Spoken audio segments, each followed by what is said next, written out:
Good morning. Victor Purton here, the Chief Optimism Officer of the Centre for Optimism. And this Optimist Heart project brought to us by Caroline Ward has been absolutely fantastic. The thinking, the conversations. It's a wonderful way to spend Sunday morning in Australia or Saturday afternoon or evening in the Americas. And I promised not to do a long introduction today because I always get overwhelmed by the two people who are joining me today. It's no secret that I call John Hagel my guru. First, I met him through his book, The Power of Pull, which is, how you draw people towards you in this very crowded communications world. And, John is just an exemplar of that through his use of poetry and writing and the passion of the explorer. So welcome, John. Thank you very much. It's a pleasure to be here. Thanks for joining us from California. And then my second guru, Caroline Ward, an exemplar of bringing out the best in people in conversation and leadership. And it's a welcome to you, Caroline. Thanks so much, Vic. It's lovely to be here and part of the Centre for Optimism, which is just a tremendous bubble of brilliant energy in the world, and we need it right now. So thanks. So before I step back and leave it to these two to engage in conversation, it's compulsory at the Centre for Optimism to ask, what makes you optimistic? So Caroline Ward, you go first. What makes you optimistic? I have to start to be creative because each week you ask me. This week I can say what makes me optimistic is friendship. I feel that, through life's journey, it's really incredibly valuable to have people I can bounce off and who can support me and I can support. So I think we weave our way forward optimistically through friendships. So all of you who are online, you can use the chat function to share what makes you optimistic. And of course, later on, there's a Q&A. You'll use the Q&A box to ask questions. So what makes you optimistic? And now, importantly, to my old friend, John and Guru, what makes you optimistic? Oh boy, well, many things, but I think ultimately it's the long view. I think taking the long view and looking at the journey that humans have been on, and even more broadly, life on Earth has been on for millennia. There are ups and downs along the way, but the journey is ever upward. And I think there's infinite potential in all of us that gives me optimism that the journey will continue. It's such a beautiful expression, infinite potential in all of us. And the nice thing about the two of you is you are constantly sharing in order for each of us to reach our potential. So may I hand over to you, Caroline and John, for your conversation. Thanks a lot, Vic. Thank you. And first of all, I think what I'd like to do is welcome back what's becoming our regular community on a Sunday morning. And secondly, to welcome those of you who are new, who are here for the first time. I'm doing that because I'm looking at your names, but I might stop doing that so I don't get distracted. So welcome to everyone who's new. I'd especially like to welcome my dad, who's found his way. Dad's really challenged with eyesight, but he's got some tremendous support around him, and he just loves the idea of this. So welcome, Dad, for the first time. And especially welcome, John. But more than welcome, John, I'd just like to say thank you, because as soon as I asked, would you do this? You, in the middle of your retiring, so packing up your world, you went, oh, sorry, I missed your email. Yes, of course, happy to. So I love that. It's the thing I love most probably about Vic. He's very yes energy, and where we'll go a little bit today, I think, is about energy, is about how do you keep moving energy towards that infinite potential. But thank you, first of all, thank you so much for joining us today. Oh, I appreciate it. Thank you for the interest. Yeah, great. let me just do a 1 minute kind of overview of what this space is about.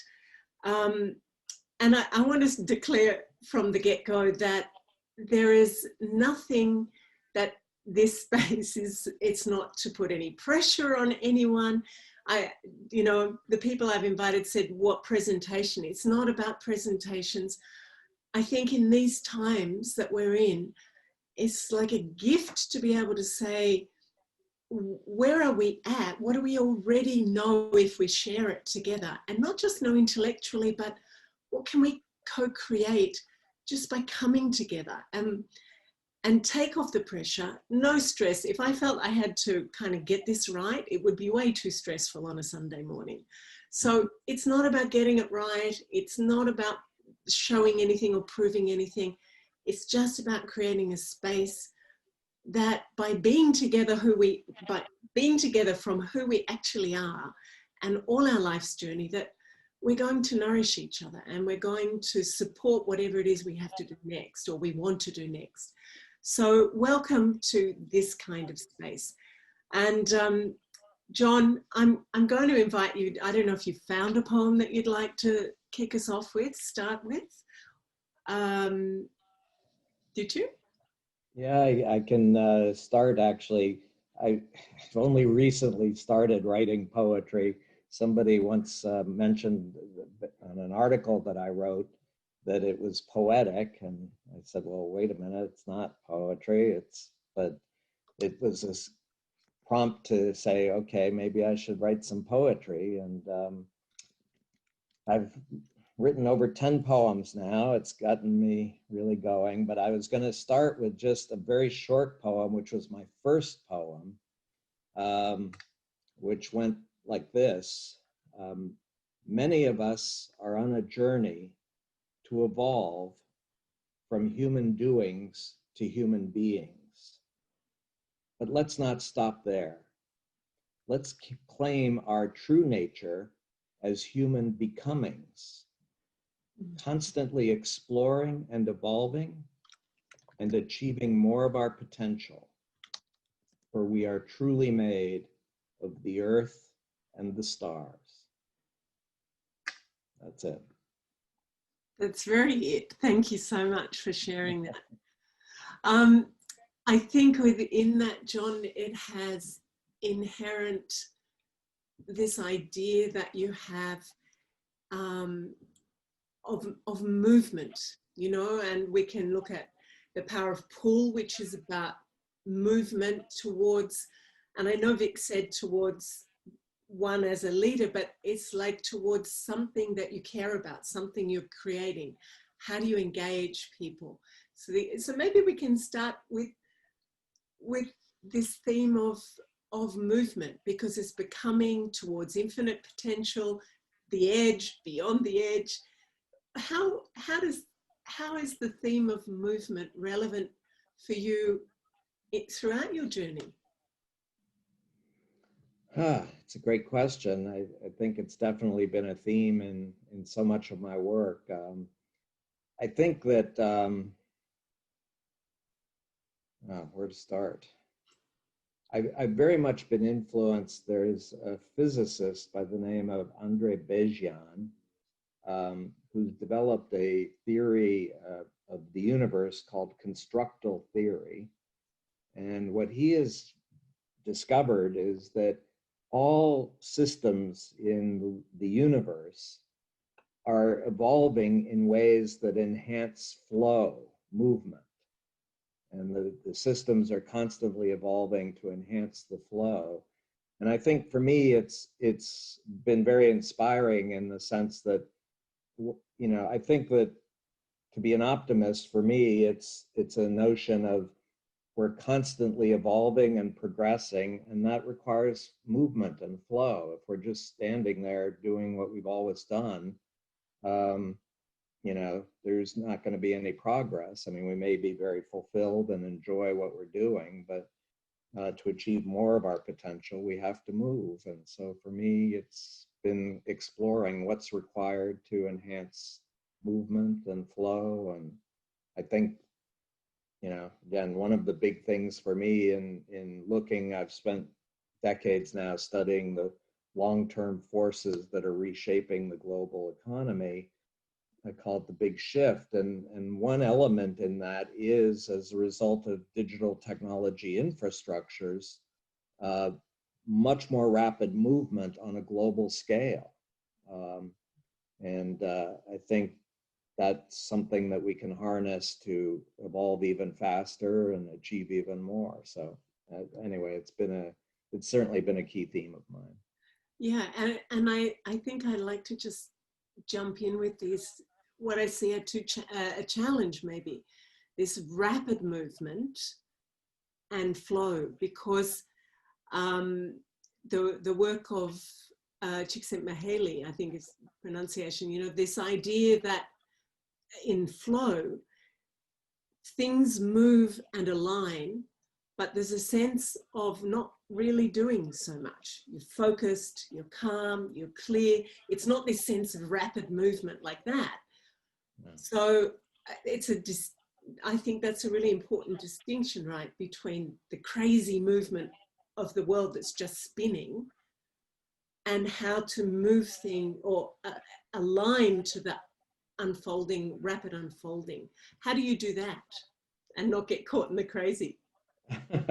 No, I think that is certainly the risk of a world where things are flowing at a much more rapid rate.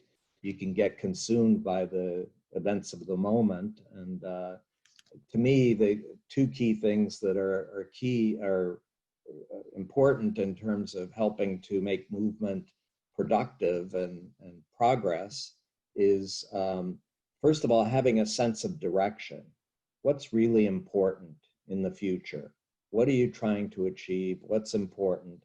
Having that sense of direction. So you're not just reacting to anything that's happening at the moment, but it helps you to focus in terms of, okay, what really could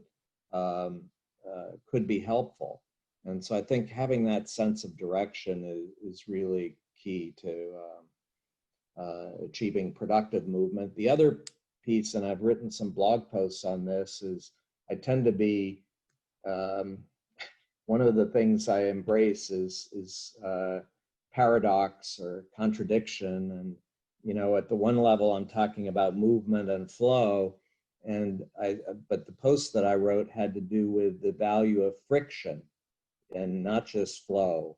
And what I meant by that was the notion of being able to step back on a regular basis and reflect on where we've been and where we're going and what impact have we achieved and how can we have even more impact. That if we're just constantly acting, we'll never learn from that action. And the need to step back and reflect, I think is really central to actually accelerating our productive movement over time. So how do you do that? Do you have a regular practice yourself, John, of stepping back, like a meditative practice or a contemplative practice? How do you do that on a personal level? Because in the end, that's really what there is.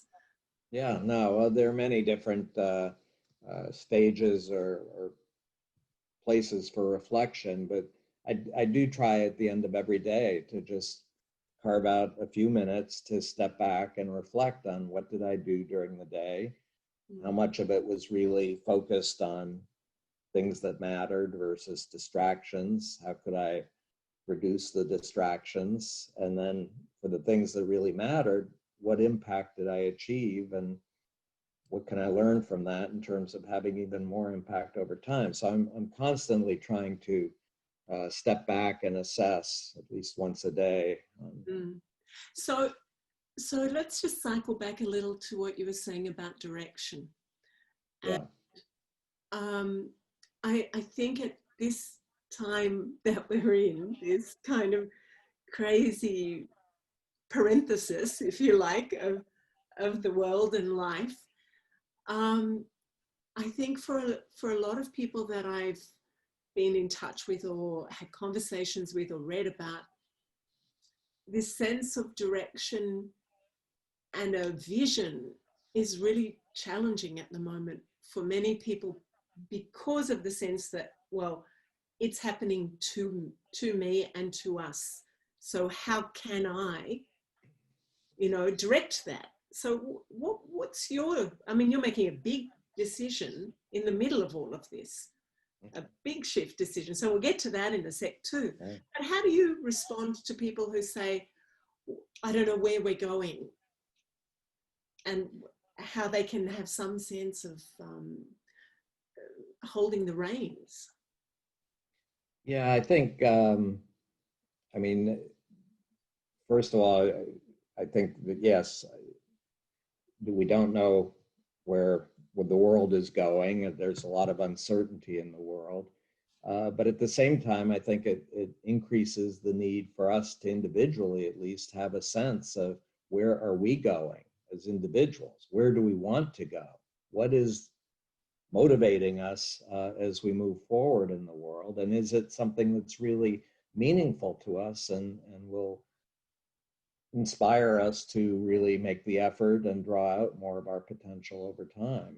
And so I think and having a sense of agency that our actions can have impact.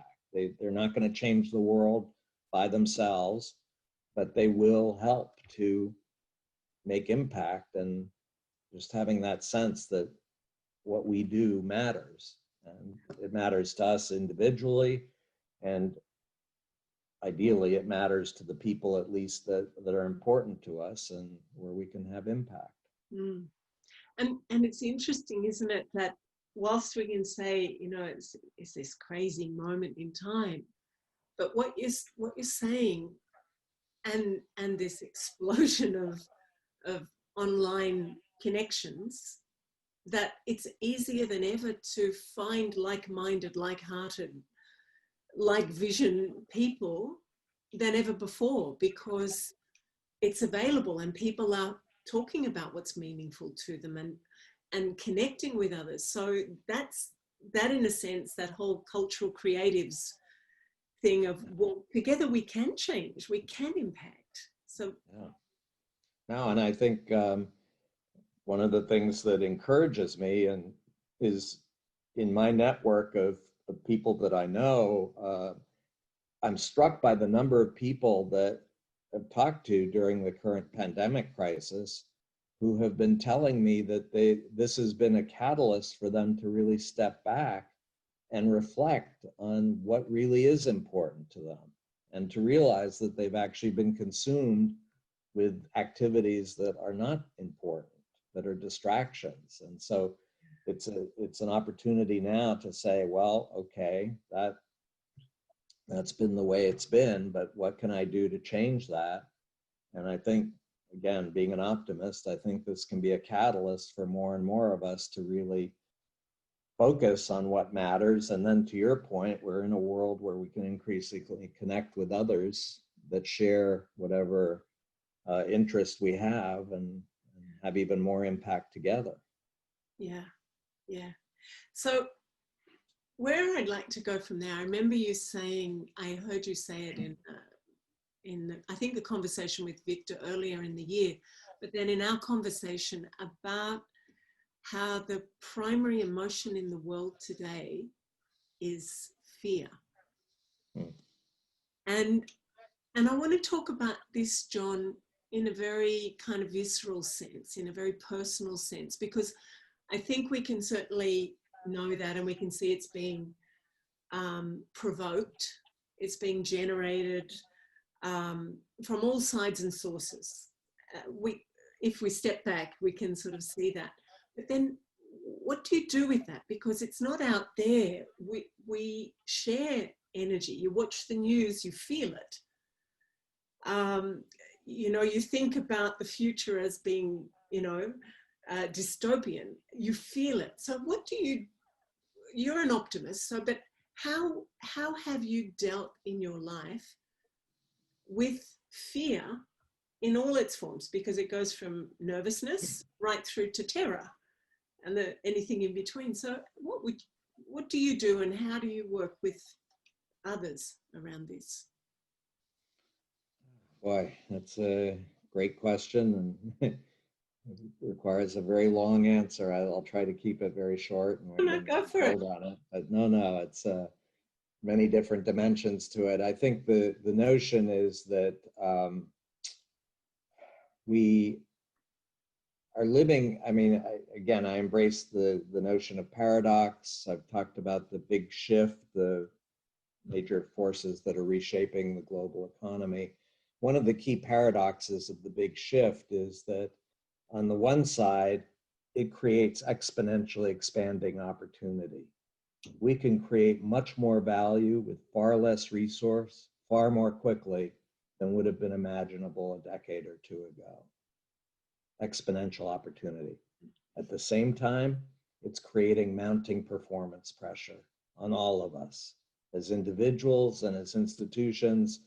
At the individual level, it takes many different forms, but it's intensifying competition. We may lose our jobs because the machines are going to take our work, or somebody in a lower income country may take our work. There are many reasons that we could be at risk of losing our jobs. And the fact that so many things that we thought we could count on are just no longer there. I mean, in a world of accelerating change, those stable things are becoming less and less stable. So there's a lot of reasons for fear. And I emphasize when I talk about fear that I think it's very understandable given the world that we're in. You know, a natural human response to mounting pressure is fear. And to your point, I think that certainly the way I've dealt with it and the way I suggest for others is, first of all, to acknowledge the fear, because I think many of us, well, most of us in the world live in cultures where fear is a sign of weakness. You don't want to say you're afraid. That's weakness.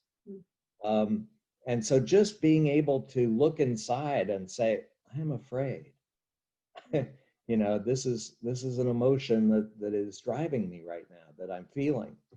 And then saying, okay, there are reasons, again, to be afraid. And I don't believe we're just going to discard the fear and not experience it. I think we will continue to experience it. The challenge and opportunity is, how do we move forward in spite of the fear? What could really motivate us and inspire us to take action, even though we're afraid? And that, to me, is what we all need to be looking for, is that, you know, that opportunity out there that will generate other emotions, excitement, optimism, hope, that will motivate us to move forward. Nicely done, given time constraints. Yeah, I think it's an interesting one, and everyone's got to. I love that you say acknowledge it, you know, because I think this is one of the other things that I know that we've talked about, and in your upcoming next book, you know, has some focus on how to really direct emotions in the best possible way, because we are energetic human beings. Emotions, years ago, I've got some of my colleagues with me here, and some of from years ago when we worked in organizations with actors. This is going back 2 decades, when we pioneered this to actually highlight the emotional underbelly that was being ignored and suppressed in organizations, but was driving everything. And just to be able for people to name it and deal with it out there with the actors gave enormous relief and clarity. So this whole idea that we walk around pretending we're just from here up, you know, or here if we're talking, but actually everything that's driving is underneath. So to acknowledge it, to say it's okay, it's normal, it's human, and now what? Because the other thing is, you know, there's fear, there's also courage. And you don't need courage if you don't have fear. And, you know, some of the greatest things in history have happened because of courageous acts. Yes, no, exactly. Yeah. You know, I think I'll also mention, many people, when they hear me talk about my sense that there's a growing amount of fear in the world populations around the world, I get a lot of pushback saying, well, I haven't seen a lot of fear. And I think back to this notion of, is it acceptable to express fear? I think many people are expressing fear through other emotions, like anger. Right. You know, if you go underneath a lot of the people who are extremely angry right now, my experience is they're driven by fear, but they can't express the fear, so they're expressing the anger because that's acceptable. It's okay to be angry, just don't be afraid. Yeah, yeah, really. And you can't deal with both those emotions in the same way. So yeah, really interesting. So I would say one of the courageous things that I understand that you've done when we're talking about, you know, this observation of oneself in a system. So it's not like you don't just observe yourself, because you're in multiple systems really. But here you are, you have to see yourself in the ecology of your world around you on many levels. And in reading your recent yet to be published book, thank you for that, you talked about how you realized at some point you had recurring limiting patterns in your life and wondered what was happening. And you, looking at that, you then went, I need to go back and rewrite something. Can you talk a little bit about doing that, reshaping your own personal narrative, and why that's important and how you did it and what the impact was in that? That can take us through to tomorrow. Yeah, it's definitely a central theme in my work as it's been evolving. I'll start by emphasizing that I have a very different view of narrative or definition of narrative than most people do. I think for most people, narrative and story are synonymous. They mean the same thing.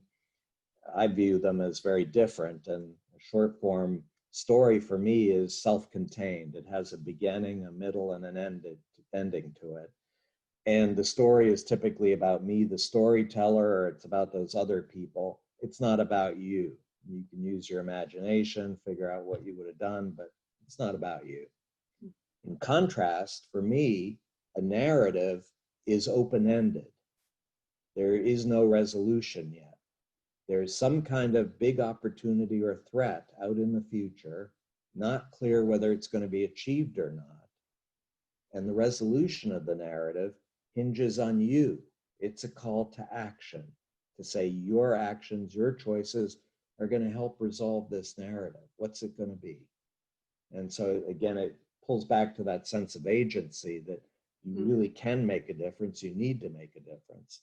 And so I think it's very powerful. And at the level of individuals, again, I'll just clarify, because in the field of psychology, there's a whole school around personal narratives. But if you look at the work that's been done, when they talk about personal narrative, they're talking about what's your story about the life you've lived to date. You know, how do you explain where you came from and how you got to where you are today? But it's ended today. That's, you know, we're here now. So it's a classic story. For me, a personal narrative asks the question, looking ahead in the future, what is driving you? First of all, are you driven by a sense of threat or by a sense of opportunity? And either one, the question is what kind of threat or what kind of opportunity? And the other element of the personal narrative for me is, what's your call to action to others? What are you asking others to do to help you on that journey towards that opportunity or threat? And I believe we all have a personal narrative of that type, but very few of us have made the effort to even express it to ourselves, much less reflect on it and say, is this really the narrative that I should be living my life to, and that will help me to achieve more of my potential? And to your question, I won't go into the details of my childhood, but I ended up with a personal narrative that once I stepped back and reflected on it, and I didn't do that until very late in my life, but when I did step back, I found the narrative basically was, we are living in a world of increasing challenge and problems. And I want you to come to me with your whatever you need for help, and I will provide you with help with my mind, with my analytic capabilities. It's all about my mind. Let's not get into emotions, because those are very dangerous and not something we should be engaged on. So it's all about asking others to ask for help from me. I was not expressing any needs of my own. And I was driven more by a sense of threat in the future, that everybody's being challenged. I can help them, versus no, what's the big opportunity that could help us to move forward together and achieve much more of our potential. And so for me, that was the aha moment, was recognizing that while I had been very helpful to people throughout my life, I mean, it's the reason why a good part of my career was spent as a consultant, consulting to help people, help clients achieve more. But it gave me an opportunity to step back and say, no, you know, what's the big opportunity that could really motivate me, excite me, and that would address my needs versus just everybody else's? And then what's my call to action to get help from others to addressing that opportunity?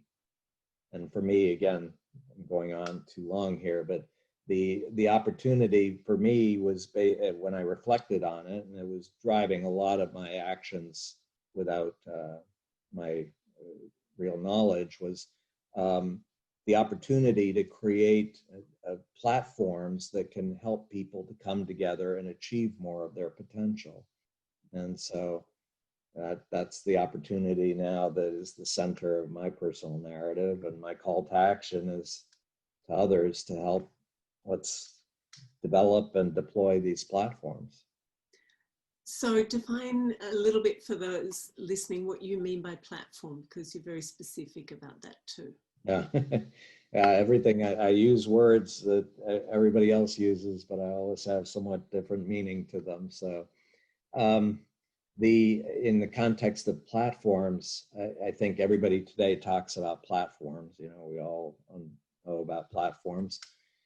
First of all, we tend to think about them as technology. To me, platforms are ultimately about the mechanisms to connect people and focusing on the people. And then the question is, what's the purpose of the platform? I think most platforms today, if you look at them, are to facilitate short-term transactions.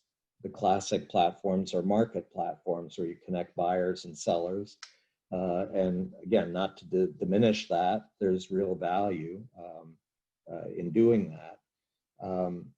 And then there's another kind of platform, which I describe as social platforms, which are just helping people to connect with friends and family and stay connected and have conversations that you know, help them to stay in touch. To me, the missing element and the big opportunity in platforms is, what if we designed and deployed explicit learning platforms, where the goal of the platform is to help all participants to learn faster together and achieve more of their potential? What would that platform look like? I think it's a huge opportunity. It will help us to go exponential in terms of learning and achieving our potential, but still today, I don't see many platforms, if any, really focused on that. Okay.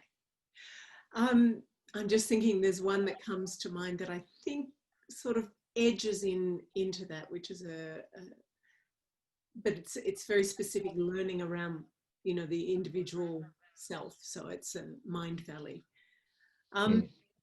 So John, tell us a little bit about where you've just come from, which is like yesterday almost, the Center for the Edge at Deloitte, because that in itself is a kind of I find it very interesting that the whole philosophy behind that and then the application. But then what's beyond the edge for you? Where are you going now? Yeah. Well, for the past 13 years, I've run a research center for Deloitte called the Center for the Edge. And I was recruited in to set it up and run it. And it was driven by my sense, again, of the changing world that we're in and the need to look ahead and see emerging opportunities that should be on the CEO's agenda, but are not, and then do the research to persuade them to put it on the agenda. So that was our charter and our mission. For 13 years, we were looking for those emerging opportunities, and we wrote a tremendous number of research reports. They're all, by the way, freely available. We don't charge for the reports that we wrote. You can just look for them online. But over time, I became more and more focused on this whole question of emotions.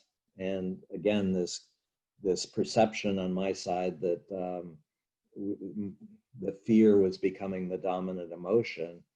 And so it really was the kind of the catalyst to say, okay, that's what I really want to be focused on. And so it motivated me to write a new book. It's not yet out, still finishing it, but my hope is it'll be out sometime in early 2021. And then the idea is to create a new kind of center. I call it a catalyst center, where the goal is not to do research, although some of the activity will involve research, but it's much more, how can we design and deploy programs that will help people to, first of all, see the fear, address the fear, overcome the fear, move forward, and come together. I think a key concept in this new activation center is that the way to make progress is for people to come together in small groups. I talk about impact groups, typically 5 to 15 people. So a key goal of the center will be to bring people together over time where they can build deep trust-based relationships in these small groups, and then to create platforms that will help to connect those groups so they can increase their impact over time and accelerate their learning. So anyway, it's an ambitious program, but I'm excited about it. Yeah, sounds really wonderful. And I'm just sitting with that. I have a question about, do you think it's enough that we create these platforms to release this infinite potential, or connect? Maybe it's more than unleash or release, it's to connect people to that infinite potential. Because once you're connected, then that's almost enough to go, oh, I like this. This feels much better than, sort of overriding and driving and pushing. Do you think that naturally when you're connected with that, bigger possibilities emerge and you don't have to drive towards a direction? Or do you think they work hand in hand, connected to that potential and having a vision? No, I think it's all connected. I think part of it is a personal challenge and opportunity to really reflect on what is it that excites and inspires me and motivates me to have impact and to move forward in spite of the fear. But then over time, it's by connecting with others, I believe we achieve far more impact than we ever could just sitting in our cubicle or isolated in our room. It's coming together and sharing that excitement with others who are driven by that very specific opportunity that's inspiring. And so I think that it's a combination. And I'll say the other element of this activation center is, again, it's pretty ambitious, but for decades I've seen in the world a trend a set of movements that broadly fit under the umbrella of the human potential movement. It's all about helping us as individuals achieve more of our potential. In parallel, through the decades too, there have been a whole set of movements that fall under the umbrella of social change movements. It's all about driving change in society to help us. Interesting observation. In my experience, those two sets of movements rarely interact with each other. It's either all about the individual or it's all about society. In my view, the only way we're going to really unleash the full potential we have is by combining, integrating that view of the individual and how do we motivate ourselves to really overcome fear and drive ourselves towards more potential. But then how do we create environments that are going to encourage that and foster that versus discourage it? I believe most of the environments we have today are designed to crush passion, crush that, and the whole motivation of increasingly in our institutions is fear. If you don't do your work, you're going to lose your job. Get to work. Yeah. So we need environments that are going to foster that inspiration and excitement, and we need people who are really motivated by that and excited about it. Yeah, couldn't agree more. And as I listen to you, John, what comes to mind is that what we're seeing so much is polarization, right? People pretending as if they're with like-minded groups, but they're actually, it's not that, it's like feared groups. You know, I'm afraid of that, so I'll hang with you, and I'm afraid of that, so this sense of groups of people coming together, it can't be that polarization. Otherwise, it's just more of the same. We're just going to keep splitting and dividing further and further. So how do you see, what's my question in this? How do you see the way forward in this? Like, how do we start to integrate, to come together, to be able to not tolerate as in put up with difference, but tolerate as in embrace other thinking, other feeling, other ways? Well, that's a big question too. I'll just say, first of all, that I talked about narratives in the context of personal narratives, individual narratives for each of us. I believe there are also social narratives in our societies that shape our actions as well. And, you know, I'll talk at least about the United States, but I think it's increasingly around the world. I believe all sides of the political spectrum, I don't view one as more guilty than the other, are falling into what I call threat-based narratives. Yeah. It's all about the enemy is coming to get us. We're all going to die. We need to mobilize now and resist or we're going to die. And it feeds the fear. I mean, oh my God, we're going to die? I'm right to be afraid. And it polarizes. Yes, okay. Who's the enemy? Let's go for them. And I think that the missed need here is, and again, I'm talking specifically about the US at this point, I don't see any major public figure articulating what I call an opportunity-based narrative. What amazing things could we accomplish if we all came together, despite all our differences, driven by that opportunity? Yeah. And I will also highlight another theme in all my work is the notion of learning. And I think one of the key drivers of learning is what I call productive friction. And that is that, again, it ties back to the small groups. I think that the small groups that learn fastest are those where the participants in the small group are challenging each other all the time. Based on their different experiences, perspectives, backgrounds, they're coming, but they're doing it with respect.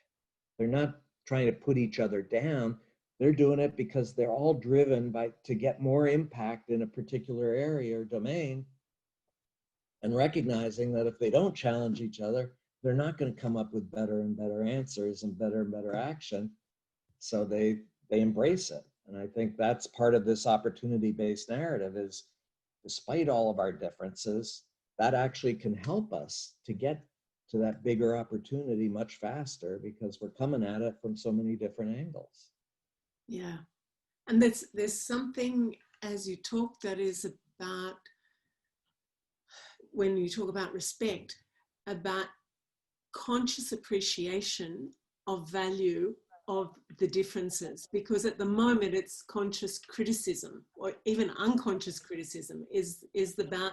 And so when you talked earlier, you said about building trust-based relationships, and it's only in those kind of trust-based relationships where you know that everybody actually appreciates what you bring to the table, that you can also be open to getting some, well, hang on, I don't agree with that.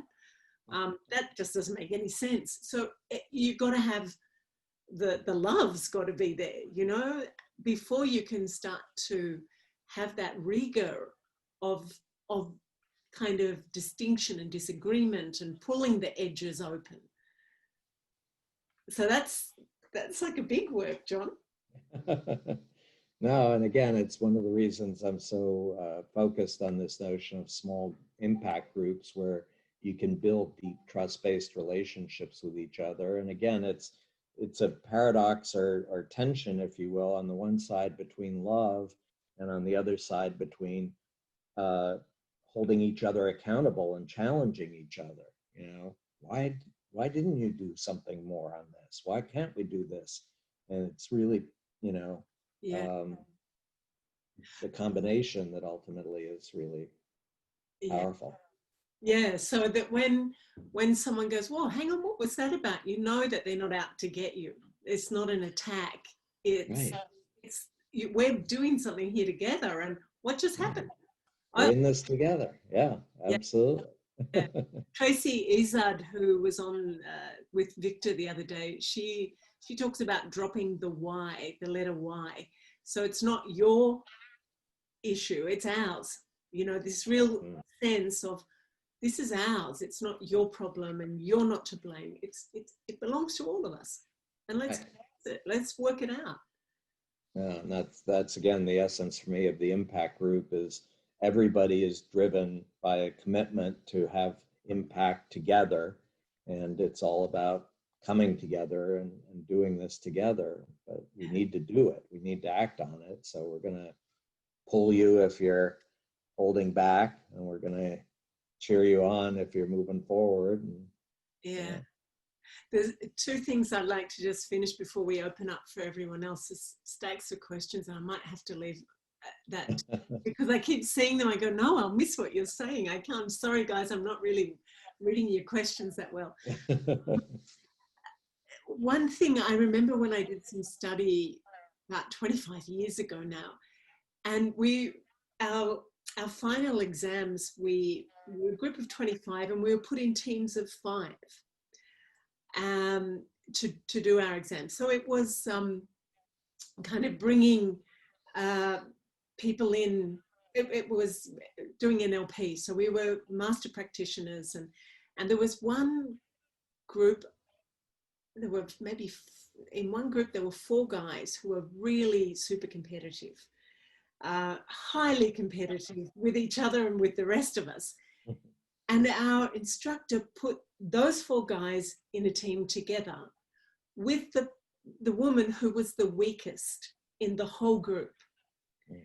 And then she laid out the sort of groundwork, framework, and she said, okay, how this will work is that if you don't all make it across the line, you all don't make it across the line. So everyone in the team has to succeed for everyone to succeed, otherwise you fail. So these guys who were going to compete against each other and just leave this woman behind had to help her be successful. And if they didn't, they weren't successful either. And I thought, that's such a clever thing. Yeah. Really clever. And I know we've got Bill's here and Melis as well, But I want to ask you one final thing, which is, again, a big question. I'm sorry, I keep asking big ones. Maybe we need a weekend of this. In your book, you talk about the distinction in terms of engagement between two kind of archetypes. You end up with a true believer or someone with the passion of the explorer, and they both commit their all for a long period of time, which is what you want. But can you just talk about this distinction? Because I think it's really relevant in terms of movement and inclusion between true believer and passion of the explorer.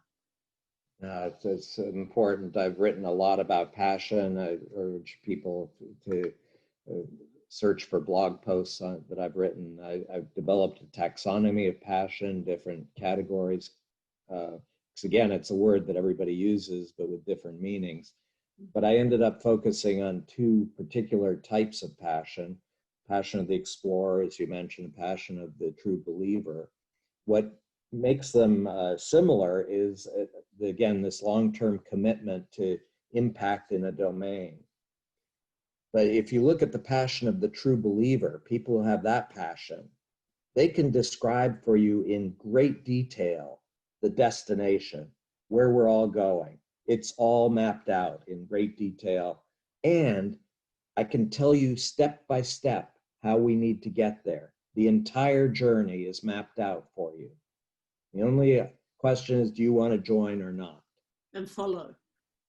Follow. Yes, don't ask questions because that's a distraction. We know where we're going. We know how to get there. Just get on the path with us.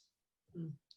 And I think certain, fundamentalist religions have this passion of the true believer.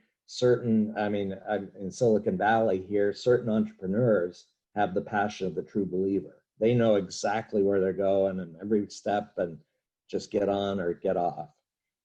The passion of the explorer is a very different form of passion, which is I have a sense of the opportunity at a very high level that really inspires me and motivates me to get there. But I don't have a great detail and a diagram of the entire opportunity and how it's going to play out. And I can tell you a few of the early steps that I think we should take, but I have no idea what the path is over time. We're going to learn as we go. Mm. Will you join me? And by the way, challenge me on the early steps and help me to frame out that bigger opportunity in more detail over time. But it's an invitation to come in and ask questions and learn together versus, no, just get on and let's move.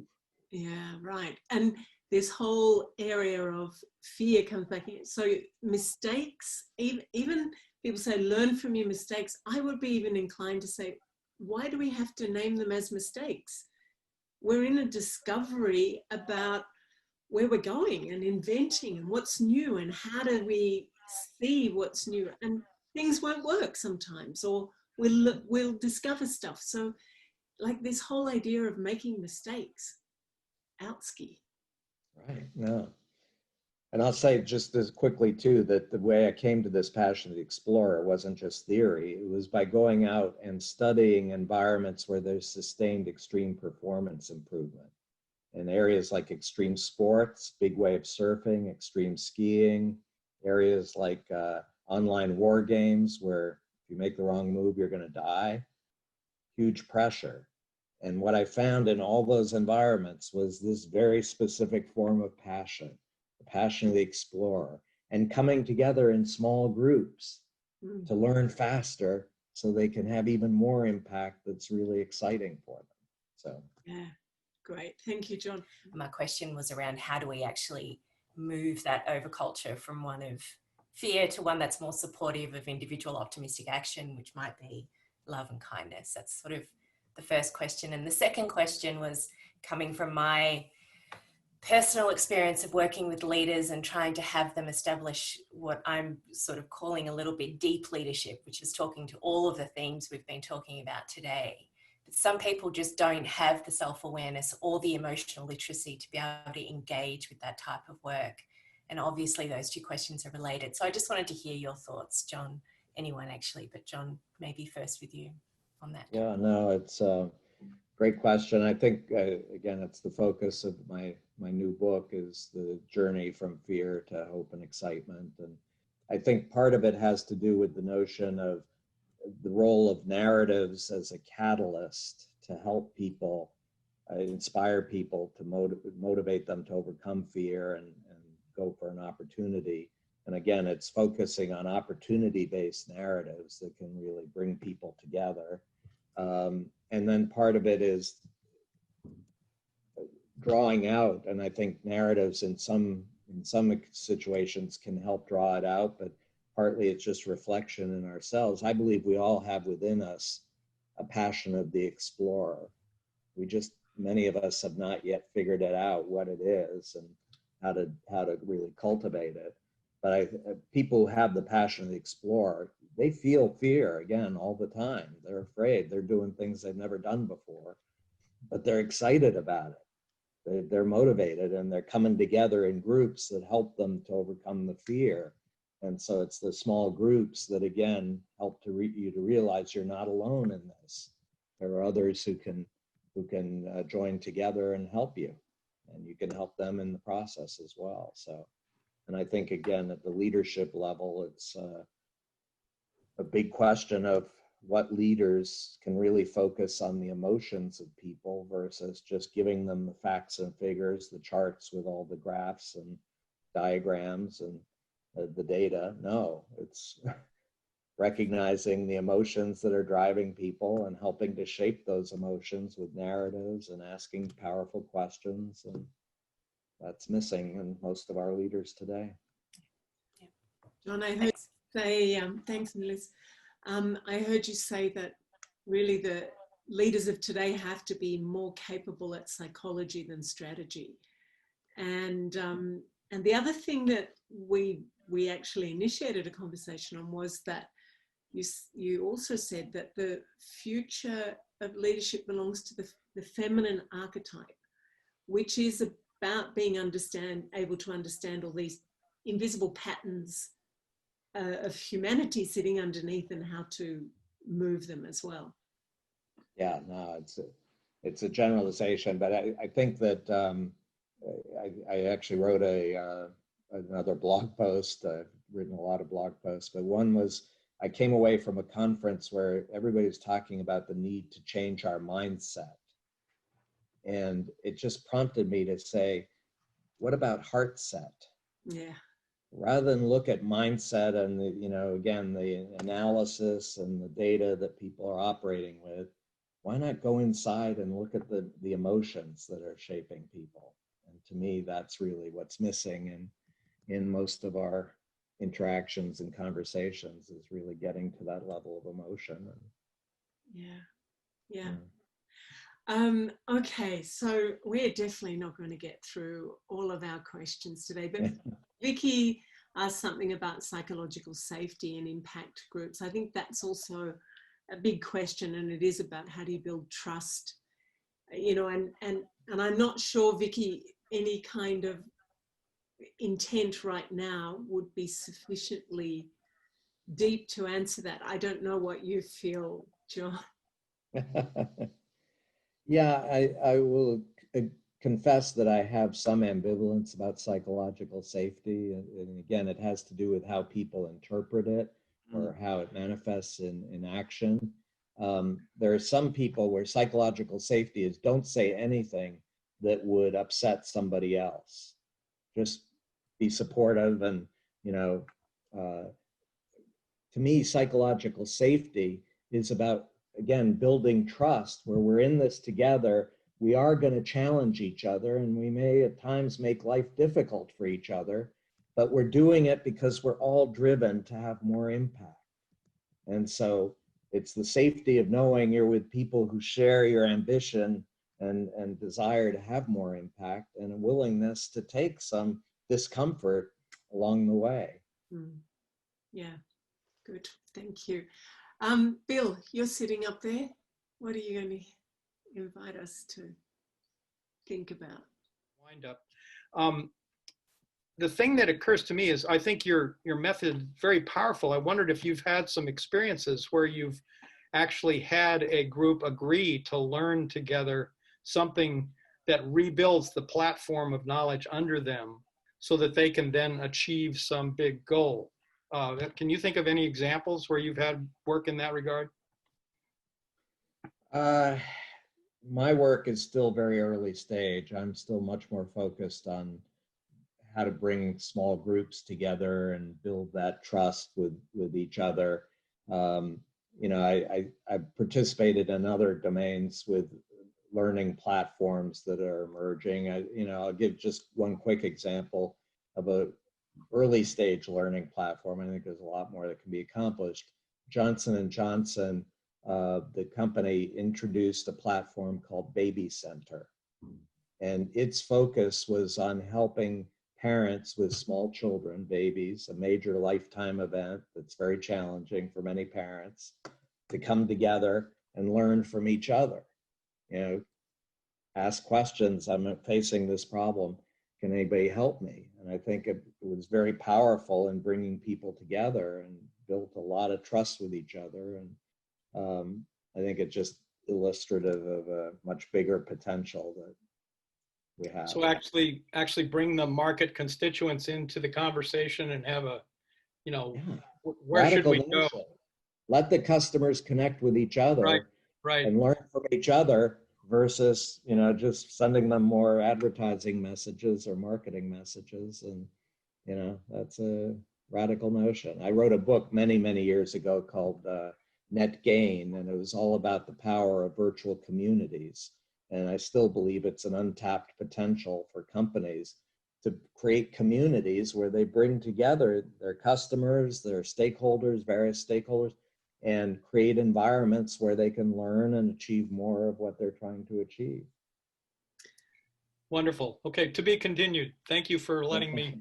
We can, Vic, and I wonder if we can have our little few moments of quiet reflection, because that's one of the components that we offer in the Optimist Heart each week, is just 3-4 minutes of just space, which will start now, maybe 3 minutes, just to kind of sit, as you said, John, you know, what about, it's not so much about the mind in this moment, but the heart, or the combination, the connection between the two, you know, because it's not one or the other, right? So this sense of just breathing in and turning attention within, because while John has shared so much wisdom, in a sense, he's speaking to the wisdom within each of us that is speaking back as well. So what is it that our own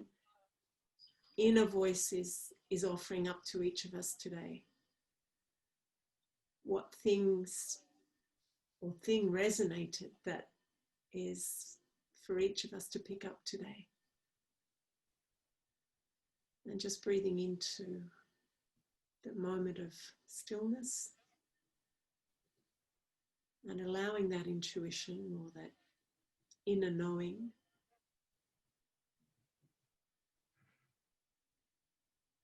to offer up something that you'll take with you that's worth reflecting on, that is yours for this moment in your time. Whether it's a reshaping of your own narrative, whether it's the willingness to live, the courage maybe to live as that whole self, the emotional, energetic being, as well as the thinking, energetic being.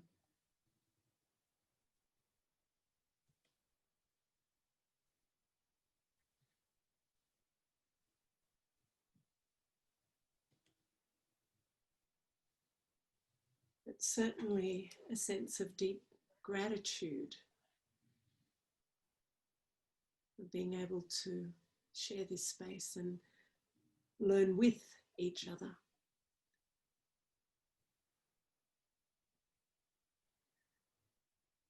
So just a final deep breath that sort of, in a way, impregnates that on our inner memory to take with us. And yes, a big thank you. Close. I've seen everybody's so active in you know, I know the chat is active, but I know that I can feel the energy. I saw Bernard said, I'm not sure about online virtual things for creating connection, but my experience is a lot that I can feel more than just see the notes in the chat, but I can feel the absolute focus and intensity of a group of beings, human beings here each week, and it's always different, and that's the beauty of it. So thank you to everyone. John, thank you so much. I can also just make a comment about, I'm going back to the question of trust in virtual environments. And I wanted to build on something that was mentioned about experiential learning. When I talk about learning, I'm talking about learning through action, not learning by reading or listening to somebody speak. And in my experience in virtual environments, these small groups can build deep trust-based relationships with each other if they're committed to action together, versus just having a conversation and exchanging ideas. Who knows what that other person is like? But if we're acting together, we quickly can see who's acting with integrity and who's not. And that builds the trust, and some people get pulled out. But I think it's learning through action versus just having conversations. Yeah, so real learning. Yeah.